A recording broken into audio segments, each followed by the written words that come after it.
Saudara-saudari dan anak-anak yang terkasih dalam Kristus, dari Novisiat SVD Kubur Ruteng Manggarai Flores NTT, saya Pastor Freddy Jehadin SVD menyampaikan ucapan selamat jumpa lagi lewat siraman rohani. Hari ini Senin 3 Januari 2022. Injil hari ini diambil dari Matius bab 4 ayat 12-17, ayat 23-25. Kita diingatkan untuk mewartakan Tuhan lewat contoh hidup kita. Marilah kita berdoa memohon penerangan Roh Kudus. Dalam nama Bapa dan Putra dan Roh Kudus. Amin. Tuhan dan Allah kami, puji dan syukur kami haturkan kepadamu karena Engkau mengingatkan kami untuk selalu percaya padamu dan wartakan Engkau lewat kata dan perbuatan kami. Kami mohon, gerakanlah kami untuk selalu mendengarkan bisikan suaramu dan wartakan Engkau lewat kata dan perbuatan kami.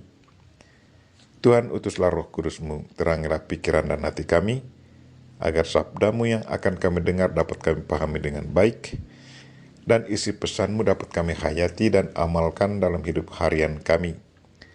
Doa ini kami sampaikan dengan perantaran Kristus Tuhan kami. Amin. Tuhan sertamu dan sertamu juga. Inilah Injil Yesus Kristus menurut Matius. Dimuliakanlah Tuhan. Ketika mendengar bahwa Yohanes Pembaptis ditangkap, Yesus menyingkir ke Galilea. Ia meninggalkan Nazaret dan diam di Kapernaum di tepi danau di daerah Zebulon dan Naftali, supaya genaplah firman yang disampaikan oleh Nabi Yesaya. Tanah Zebulon dan tanah Naftali, jalan ke laut, daerah seberang sungai Yordan, Galilea, wilayah bangsa-bangsa lain, bangsa yang diam dalam kegelapan telah melihat terang yang besar. Dan bagi mereka yang diam di negeri yang dinaungi maut, telah terbit terang. Sejak waktu itu, Yesus memberitakan, bertobatlah, sebab kerajaan surga sudah dekat. Yesus pun berkeliling di seluruh Galilea. Ia mengajar dalam rumah-rumah ibadat dan memberitakan Injil Kerajaan Allah, serta melenyapkan segala penyakit dan kelemahan di antara bangsa itu.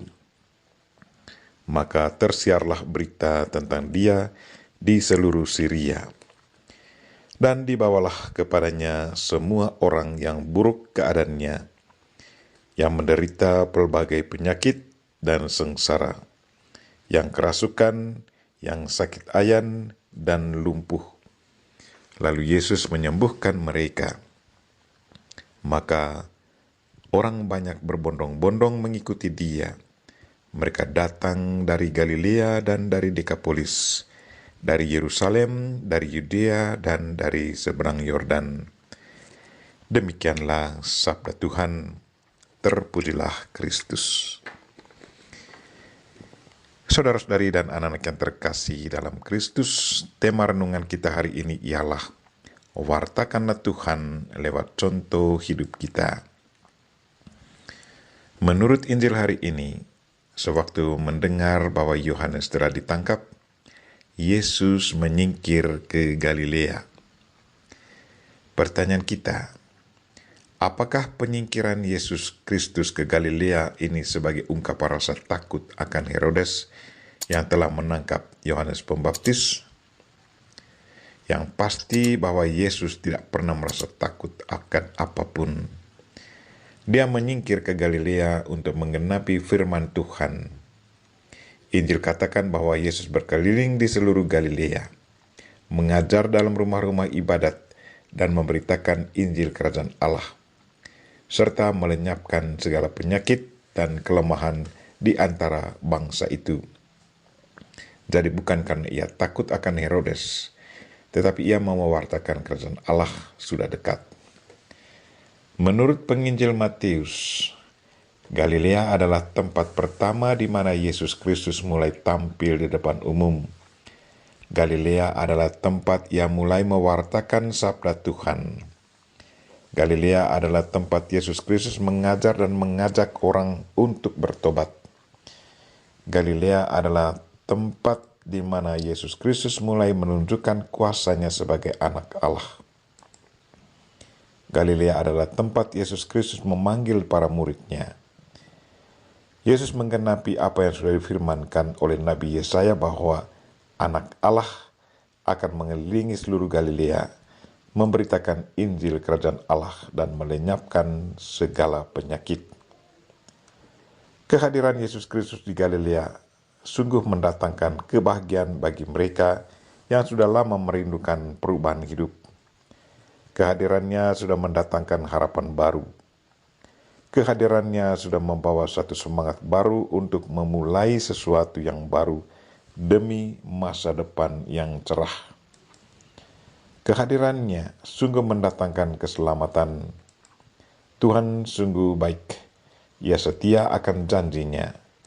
Sabdanya, "Aku akan mengutus putraku untuk menyelamatkan manusia." Kini dirasakan oleh masyarakat Galilea yang sudah disentuh oleh Putra Allah. Sabda Allah bukan lagi sebagai kata-kata abstrak yang cuma didengar dan disimpan dalam otak manusia, tetapi kini sudah menjadi manusia, bisa dilihat dan dipegang. Kehadiran Yesus Kristus di Galilea sudah menghadirkan kuasa Allah yang tidak kelihatan menjadi kelihatan. Yesus Kristus sudah menghadirkan Allah yang tersembunyi ke depan umum. Lewat Dia, semua orang percaya bahwa Tuhan sungguh hidup. Lewat Kristus, Allah sudah tunjukkan belas kasihan-Nya kepada umat manusia. Lewat Dia, Allah menyelamatkan manusia.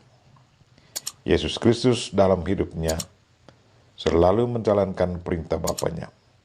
Kehendak Bapanya selalu menjadi prioritas hidupnya.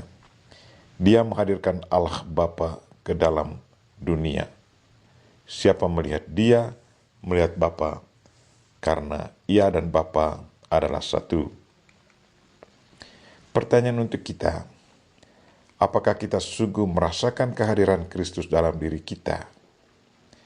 Apakah kehadirannya selalu mendatangkan kebahagiaan bagi kita?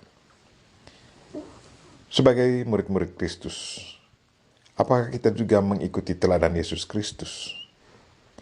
Apakah kita tetap setia akan janji baptis kita? Apakah kita tetap setia menjalankan perintah-Nya?